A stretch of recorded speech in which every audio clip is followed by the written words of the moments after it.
Lis 100%, je le parle 100%. Je vais commencer dans du 30 000, 35 000 euros. Tu interprètes à la cour de justice, tu aides les personnes quand ils ont des litiges. Oui. Est-ce que le fait d'être interprète, c'est un atout pour toi en tant qu'agent immobilier? Oui, on a les contacts, on est à la cour, je connais pas mal d'avocats, donc je peux conseiller des avocats à des gens qui ont un problème, que ce soit n'importe quel problème en fait. Il y a des problèmes, que ce soit de famille ou des problèmes d'investissement ou un problème immobilier ou un problème business.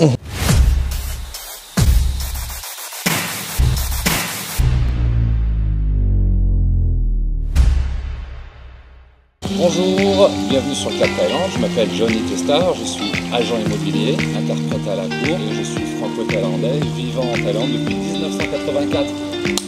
Bonjour à toi Johanny, je te remercie d'avoir accepté mon invitation, ça me fait plaisir de te voir en face-to-face. Donc est-ce que tu peux te présenter? Bonjour, je m'appelle Johanny Testar, c'est Johanny Montian Testar parce que je suis franco-thaïlandais, j'ai un prénom français, un prénom thaï. J'ai 44 ans, donc je suis de 1980. Je suis arrivé en Thaïlande en 1984. Donc j'avais 4 ans et j'ai vécu en Thaïlande de 1984 à 2017. Et tu parles super bien français pour être arrivé en 84, c'est dû à quoi en fait? J'étais à l'école française de Bangkok, donc mes parents ont voulu que je suive un cursus français. On est exactement au même niveau que les écoles françaises. Qui est thaïlandais, qui est français? Maman est thaï. Maman est thaï, d'accord. De Bangkok. Papa était français du Puy-en-Velay. Et ils se sont rencontrés, mes parents, à Montpellier. C'est papa qui vient en Thaïlande, qui rencontre maman. Ouais, exactement, ouais, c'est ça. C'est différent, c'est maman qui était étudiante à Londres et sa maîtrise à Montpellier, à 25 ans, des étudiants. Et donc c'est à ce moment-là, ils se sont rencontrés à Montpellier. Ok. Est-ce que tu peux nous raconter un petit peu ton enfance en Thaïlande, le fait d'être mixte? Nos parents, ils ont l'impression de nous avoir donné deux cultures, une double nationalité, deux passeports, ce qui est effectivement très facile.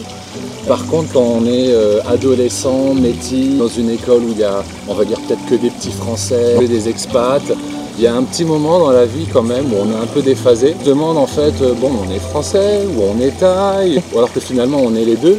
Pour pallier à ça, est-ce que tu as choisi d'aller un petit peu en France? Je suis allé en France plus tard en fait. Je suis allé en France, je suis allé en France de 96 à 98, j'avais 16 ans. Donc l'âge où tu avais besoin de partir un petit peu. J'avais besoin, mes parents avaient besoin de me recadrer un peu. Et ton arrivée en France, alors t'as apporté quelque chose? Ah, ça m'a détruit. Ah carrément? Ah, ça m'a détruit. Ah ouais. Ça m'a détruit. J'ai fait 2 ans, donc c'était 2 années où j'ai vraiment grandi. J'ai fait une première année dans une espèce de boîte à bac en Auvergne, à Aurec-sur-Loire. Il y avait des barreaux sur les fenêtres. Je me souviens, j'étais dans un dortoir, on était 2 dans la chambre. Celui qui dormait avec moi, il avait mis un poster de Michael Jordan. Et on a le directeur qui s'occupait de la propreté, de l'hygiène. Et il rentre dans la chambre et puis il dit c'est quoi ce nègre sur le mur?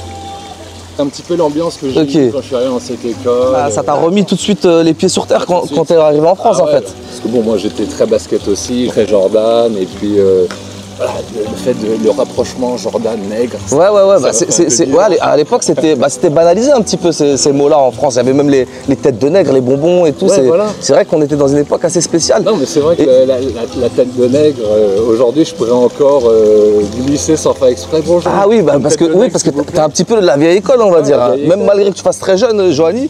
Et du coup alors, après 2 ans, tu reviens en Thaïlande, là ça va mieux là. Donc dans ta tête, tu t'es fixé. J'avais 18 ans. Heureusement, à ce moment-là, mon papa, il avait une société, il était agent textile. Donc, immédiatement, à l'âge de 18 ans, je suis venu bosser avec mon papa pendant 12 ans. Donc, jusqu'à l'âge de 30 ans, j'étais avec papa. On était agent textile, donc on avait des clients français, des clients européens, on avait de l'hypermarché, on avait de la lingerie.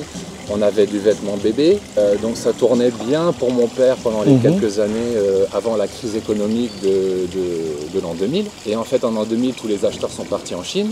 Et en fait, on a perdu, on va dire, 90% de notre clientèle. Et on a gardé, on va dire, ils appellent ça les coutures courtes d'un produit fini cher. On s'occupait, donc on avait du haut de gamme de lingerie fine. Donc je sais pas, on avait genre... Exemple Obad, des marques assez premium françaises. Puis on avait des vêtements bébés. C'est également, on va dire, des coutures courtes et finalement du produit fini assez cher. Et du coup, bon, tu m'as dit 12 ans. Après, il y a eu un moment où il y a eu une coupure, donc tu as choisi aujourd'hui tu es agent immobilier, tu m'as dit, tu es interprète à la cour de justice thaïlandaise, donc tu aides les personnes qui ont des litiges. C'est à quel moment que tu as démarré cette carrière-là? Parce que là, 12 ans quand même, c'est beaucoup. Ça a été quoi la décision? Ça a été le fait qu'il y a moins d'activité ou tu as eu envie d'avoir un changement? L'interprète, je l'ai toujours un petit peu fait parce que de nature, j'ai toujours été interprète pour mon père ou pour ses amis. Ton papa, il parlait pas thaïlandais alors? Pas suffisamment. Pas suffisamment, il le parlait, mais il y avait des moments, genre en fin d'après-midi, il commençait à fatiguer. Ça l'arrangeait de demander à son fiston qu'est-ce qu'il a dit là. Ok, génial. J'ai toujours été interprète en fait. Interprète en étant interprète et gagnant des sous, ça je l'ai commencé, on va dire, à partir de l'âge de 30 ans. 30 ans environ. D'accord, donc 30 ans. Les 12 années terminées dans le textile, tu commences un petit peu interprète et puis professionnellement tu changes un petit peu. Après 12 ans avec mon père, on était en 2010, mon père était fatigué, c'était l'âge d'être fatigué, donc on a fermé la société. D'accord. Et à partir de là, j'ai commencé à faire des boulots, en général toujours du sales marketing manager, l'Occitane, Café Malongo, Lacoste. Après, j'étais en France de 2013 à 2016 pour un groupe de lingerie fine taille. Ouvert un showroom sur la rue de Berry près des Champs-Élysées, embauché en Thaïlande mais envoyé à Paris. Donc là on peut dire que tu travailles à l'international quand c'est comme ça ou pas? Ouais. Ok, donc tu travailles à l'international sur Paris, proche des Champs-Élysées, de 2013 à 2016. Voilà, ok. Ouais, c'était sympa, c'était, on va dire, c'était de façon mon domaine, le textile. Après la lingerie, voilà, je suis un monsieur, j'aime bien les femmes, la lingerie. Ah oui, ok, d'accord, ok. Et après j'ai été formé pour qu'une femme ne soit pas gênée devant moi quand elle fait un essayage de lingerie, tout simplement. Donc c'était des manières de parler, savoir se retourner au moment où l'élégance là, la classe, le respect. Sur une baleine qui rentre dans la poitrine sur le coin. Et puis c'est des mots, c'est des termes qu'il faut utiliser, il faut faire très attention parce que très facilement on peut passer pour un pervers. Ça t'est déjà arrivé des petites situations où non, jamais, ça va? Jamais. Toujours tu as réussi à... Toujours très pro, super. Toujours... Et donc un combiné comme ça de lingerie, ça se vend combien à peu près? Parce que c'est du luxe. Non, on était, on va dire, le string à 12-13 € et puis le soutien-gorge à 30-35 €. Donc on était à 50 € le set. Là, on poursuit dans la lingerie. Toujours dans la lingerie, dans le textile. Dans le textile plutôt. Ouais. International. Et puis du coup, tu restes 3 ans, tu reviens en Thaïlande et tu restes dans le textile ou tu... Non, si, je suis resté dans le même groupe parce que ce groupe-là, ils avaient la master license de Lacoste. Donc je suis resté dans cette société, mais dans le groupe Lacoste pendant 1 an et demi. Et puis niveau marketing, je me suis occupé du développement de Lacoste sur les ventes en ligne. À l'époque c'était Zalora. Après ils se sont mergés avec Lazada je crois ou des trucs comme ça. Donc moi j'avais commencé le développement en ligne de Lacoste et après j'ai quitté la société. Donc là depuis la Thaïlande tu bossais pour Lacoste France, c'est ça? Je bossais pour la société Thaï de Lacoste. Et du coup, quand ils ont commencé à merger donc, vers Lazada, ça fait quand même des années, c'est-à-dire c'est vers 2015 Lazada, ils commençaient à... C'était 2014, 2015. Toi, à ce moment-là où j'ai quitté et je me suis lancé sur l'immobilier. 2015, c'est le début de Joanny dans l'immobilier, on va dire. 2016, donc... Début de Joanny dans l'immobilier, uniquement dans le marketing au début. Marketing, donc là aujourd'hui, on est en 2024, ça fait 8 ans que tu es dans l'immobilier. Est-ce que tu peux, parce que c'est le point très important de l'interview, c'est le point important parce qu'il y a beaucoup de personnes, des Français qui souhaitent s'installer en Thaïlande. Et donc là, toi, tu es basé à Pattaya. Tu vas nous parler un petit peu de la qualité de vie qu'il y a à Pattaya, le type de logement qu'il y a. Est-ce que tu proposes aussi des logements ailleurs que Pattaya? Et du coup, la première chose que les gens veulent savoir, c'est les procédures pour faire l'acquisition d'un bien immobilier. Toi, tu as un atout qui n'est pas des moindres, c'est que tu es interprète. Donc tu facilites les gens dans l'acquisition à travers les documentations, etc. De A à Z. Est-ce que tu peux tout nous détailler? Alors, moi, je suis spécialisé sur l'immobilier à Pattaya. C'est un choix. Beaulieu sur Facebook est bien reçu.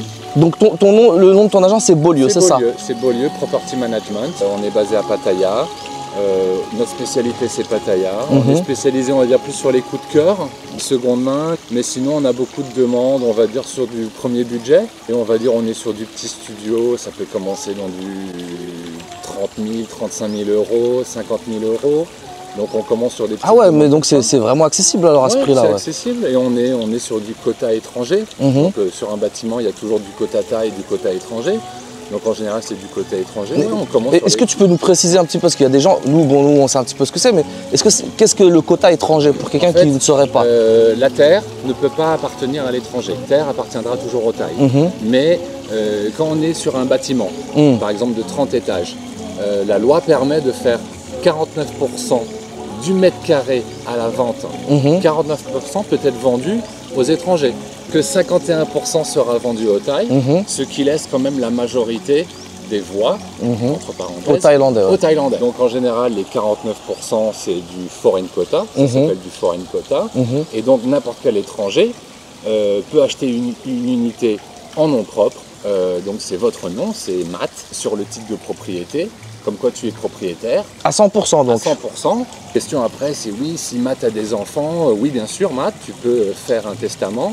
Et si tu n'es plus là, tu peux dire cet appartement c'est pour ma fille. Même si elle vit en France par exemple. À tout. Excellent, Mais, excellent. Par contre, tu es obligé de faire un testament en Thaïlande. En Thaïlande. La Thaïlande reconnaît des testaments thaï. Tu as fait un testament en France, comme quoi l'appartement que tu as acheté à Pattaya, tu aimerais le donner à ta fille, mais c'est un testament français. Il est reconnu, mais avec beaucoup de difficultés. Traduire, faut ci, faut ça, bon, c'est compliqué. Il vaut mieux, si tu as l'argent d'acheter un appartement, prends-toi un testament avec. Un testament direct, ouais. Et tu peux protéger toutes tes acquisitions en Thaïlande. Tu peux protéger le compte en banque que tu as ouvert également en Thaïlande. Parce que oui, c'est important ça, oui. Parce que quand tu achètes en foreign quota, il faut que tu ouvres un compte en banque pour réceptionner l'argent que tu vas envoyer de l'étranger en Thaïlande pour faire cette acquisition en quota. Le foreign quota ne s'achète uniquement si tu prouves que c'est de l'argent qui vient de dehors. Exactement. Voilà. Donc en gros, toi, tu peux pas venir avec du cash. Tu peux venir avec une petite partie de cash. Tu peux venir avec du cash et tu peux échanger le cash à la banque en demandant à l'officier de banque que tu souhaiterais avoir des bahts pour faire une acquisition immobilière. Et il doit te faire un papier.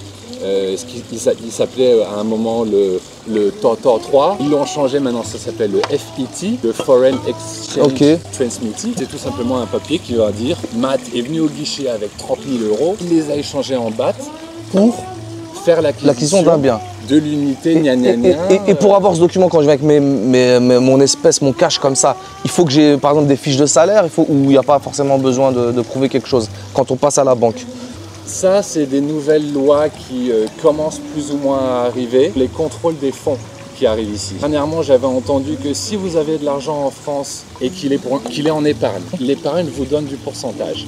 Exact. Si vous sortez de l'épargne parce que vous souhaitez acheter en Thaïlande parce que le retour sur investissement est plus haut, ils vont considérer ça. Vous étiez en épargne, que vous aviez sorti l'argent pour un retour sur investissement plus haut. Là, vous serez taxé. J'ai entendu dire que si c'est de l'argent qui dort en banque, il ne faut pas épargner, touchez que dalle dessus. Vous n'avez pas eu le temps de réfléchir. Et vous avez pris une décision que cet argent, vous souhaiteriez l'investir en Thaïlande. Donc il n'était pas épargné, ni en France, ni dans n'importe quel pays où vous êtes, mais vous souhaitez faire un investissement pour un retour sur investissement en Thaïlande. Là, il y a pas de... Vous pouvez éviter cette taxe qui est en train d'être mise au point, qui n'est pas encore perfectionnée. Donc il y a encore, on va dire, un risque à prendre. J'ai créé un petit groupe Facebook d'entraide sur la Thaïlande et il y a beaucoup de personnes qui souhaitent acheter d'eux-mêmes et ils ont toujours une image de l'agent immobilier qui va prendre sa commission. Ils n'ont pas tort parce que bon, comme en Thaïlande, être agent immobilier, c'est bien, c'est beau, c'est tout, mais en fait, tout le monde peut être agent immobilier. Donc tout le monde peut être agent dans une agence immobilière si tu passes bien, si tu discutes bien. Il n'y a pas de licence. Tu peux arriver comme ça et devenir agent immobilier. Voilà, donc tu peux arriver, bonjour, je parle thaï, je parle anglais, on vient vendre des trucs chers pour gagner des grosses commissions. Tu peux être agent immobilier, il n'y a pas de filtre. Ce qui fait, il y a beaucoup de gens qui sont arrivés avec des mauvaises intentions, ouvert des agences immobilières avec des mauvaises intentions. Ou alors on peut tout simplement dire, Covid, les situations économiques ont fait qu'ils ont changé de bord et ils ont pris des mauvaises décisions. Parce qu'il faut quand même un peu d'expérience pour définir... Pas spécialement, en général, c'est des gens du marketing, ou c'était des gens de la finance, ou c'était des gens des banques. mais c'était des gens qui avaient, on va dire, des portefeuilles de clientèle, qui sont arrivés ici et qui ont utilisé leur portefeuille pour... Donc, quelle est la valeur ajoutée de passer par une agence immobilière en Thaïlande? Les agences immobilières, celles qui sont professionnelles du métier, elles sont intéressantes comme toute agence immobilière dans le monde entier. Elles sont là pour vous montrer des produits, elles sont là pour vous montrer des produits fiables, elles sont là pour vous montrer des produits où les transactions seront un succès, parce que c'est ce que les gens ont peur aujourd'hui. Maintenant, est-ce que les agences immobilières seront plus chères? Elles seront toujours un petit peu plus chères, mais ce n'est pas de notre faute. C'est parce que quand vous serez face au propriétaire, le propriétaire considérera toujours qu'au bout de cette vente, il aura la commission agent à payer. Alors que si vous êtes en direct avec le propriétaire, tout de suite, il n'y a pas d'agent. Donc il y aura cette commission qui pourra déduire. Et c'est également les propriétaires qui sont un petit peu coquins, on va dire, parce que de temps en temps, ils nous donnent leur bien. Ils le mettent, on va dire, 3%, 5%, 10% moins cher en ligne. Voilà. Tu m'as dit que tu interprètes à la cour de justice, tu aides les personnes quand ils ont des litiges. Oui. Est-ce que le fait d'être interprète, c'est un atout pour toi en tant qu'agent immobilier? Oui. Est-ce que tu peux nous expliquer qu'est-ce que ça apporte de plus? C'est un atout parce que, on a les contacts, on est à la cour, je connais pas mal d'avocats, donc je peux conseiller des avocats à des gens qui ont un problème, que ce soit n'importe quel problème en fait. Il y a des problèmes, que ce soit de famille ou des problèmes d'investissement ou un problème immobilier ou un problème business. Dans la lecture d'un contrat, toi, tu n'as aucune difficulté, tu parles 100%, tu lis 100% et tu... Je le lis 100%, je le parle 100%, je l'écris pas 100% parce que j'étais pas à l'école thaï. J'avais une prof de thaï qui venait à la maison, mais on va dire j'étais pas à fond concentré dessus. Par contre, le lire, j'ai été obligé de le lire partout où on est en route, ou les journaux, ou ci ou ça, ou internet, on lit le thaï, donc ça je l'ai développé on va dire avec le temps.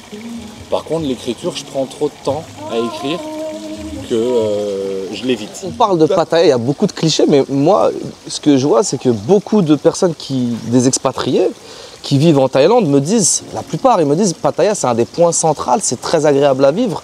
Et en fait, on associe Pattaya justement à la Walking Street, mais qu'est-ce que c'est Pattaya? Il fait bon vivre à Pattaya? Qu'est-ce que tu peux nous détailler un petit peu la ville? C'est la rue que je côtoie le moins de Pattaya, parce que j'y ai rien à faire, ou alors peut-être j'ai un client qui vient, il veut aller faire un tour.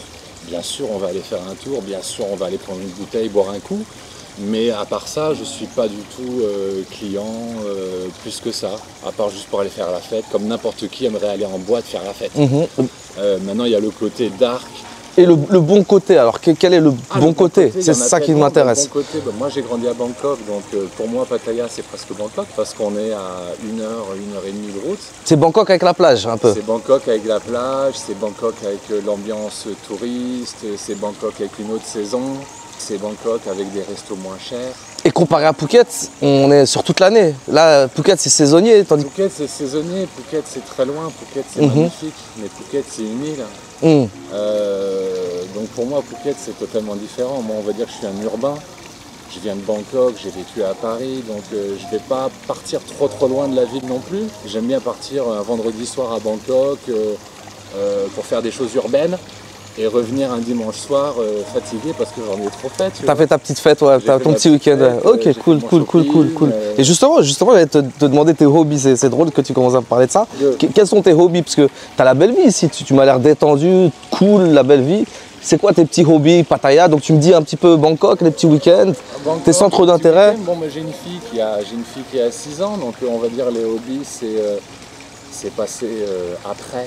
Puis on va dire, je suis avec mon épouse, on travaille ensemble, à la limite on fait un jeu ensemble, un jeu en ligne, et on écoute de la musique, on va boire un coup, un bon resto, une bonne glace avec notre fille. Donc tout ça à Pattaya c'est top, parce que dès qu'on prend une décision, 10 minutes après on y est. Voilà, j'ai mangé un bon steak, tac, 10 minutes tu y es.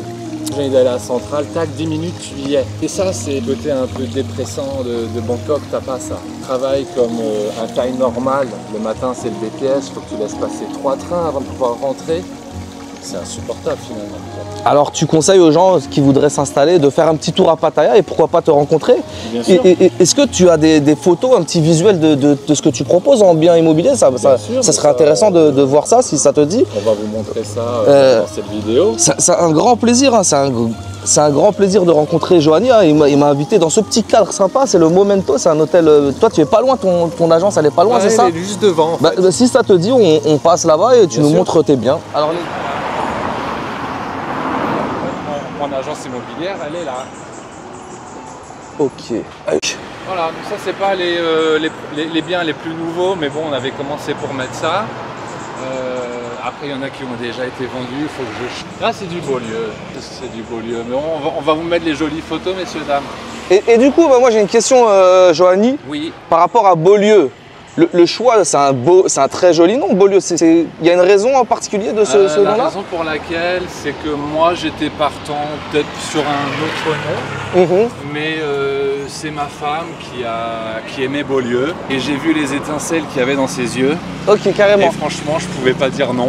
Ton épouse, elle parle français? Mon épouse, elle est francophone. Elle est francophone. Elle a fait ses études en France.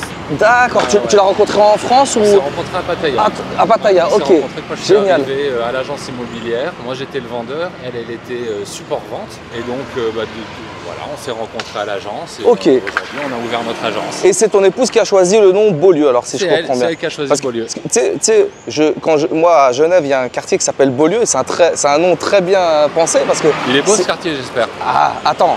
L'OMS, l'ONU, c'est un des quartiers les plus importants de Genève. C'est là où il y a tous les polices diplomatiques et tout. Donc, de temps en temps, ils mettent des très jolis noms sur des HLM. Je sais, ouais.